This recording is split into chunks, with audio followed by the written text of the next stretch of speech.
Hi guys, welcome back again to my video. It's good to see you again. If you're new here, I'm Sharon, your IELTS coach and English teacher. Today's video, I want to talk about a casual English phrases that I can use all the time, every day, which is not the textbook stuff. Because I realized during the speaking, especially like lots of my students, they do a textbook phrases and it makes their speaking sounds unnatural. So if you're tired of saying I'm fine, thank you, yes, no, it's okay, that is totally fine, I think I'm gonna help you today in my video and I'm gonna make your English sounds more natural. So without further ado, let's get into it. The first phrases that sound natural is actually I'm not gonna lie.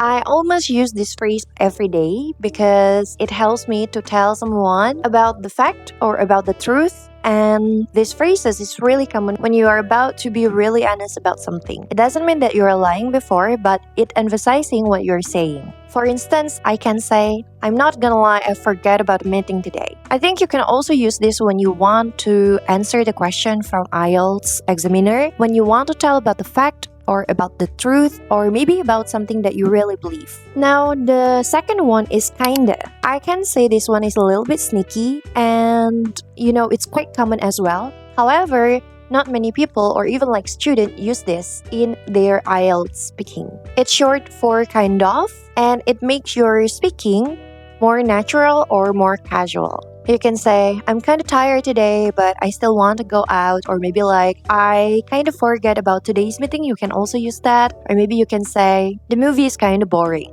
By using kinda, you can also make your speaking or your message feel lighter and more flexible. Now, the number 3 is I can say it's quite common and I'm quite often mention this.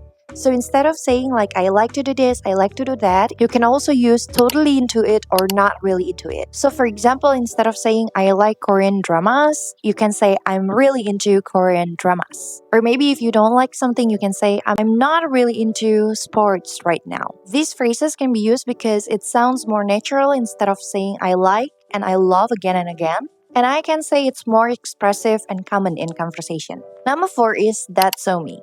The phrases is kind of fun and it is a playful way to describe about something that really fits into our personality. I can say native speakers use this a lot, especially when they want to refer something into themselves. And I can say it is more natural and casual. For example, when your friends ask you, you brought a snack again? And you can say, haha, I know, that's so me, right? The next one is, you know what I mean, or know what I mean. The phrases number 5 is so help you to engage with the listener and makes the conversation sounds real. So you can use it, for example, like, sometimes I just want to sleep all day and do not do everything. You know what I mean? You can also use these phrases when you want to check whether the other person felt the same way as you did. And it also makes the conversation feel connected. Next up is not a big deal. Instead of saying, yeah, that's okay, it's totally okay, no problem, you can also say, not a big deal. It's a great phrases to talk about something that is not that important or not worth stressing over. So when someone is saying like, for example, oh my god, I'm sorry, I'm being late, instead of saying, yeah, that's okay, that's not a big problem, you can also say, that's fine, not a big deal. So there you have it. Those are the supernatural English phrases. And I can say I use it almost all the time when I make a conversation with my student or maybe like my friends. And none of them sounds robotic or textbooky. Now, you already know some phrases. I think it's the best way to use it in your IELTS speaking practice or even in your daily conversation.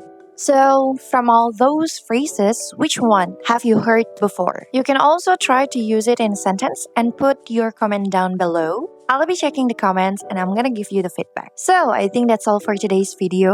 And if you like this, don't forget to hit the like button, subscribe this, and also share this with your friends. And you can also comment down below on the topic that I'm gonna discuss in my next video. Thank you so much for watching. Until next time, and bye!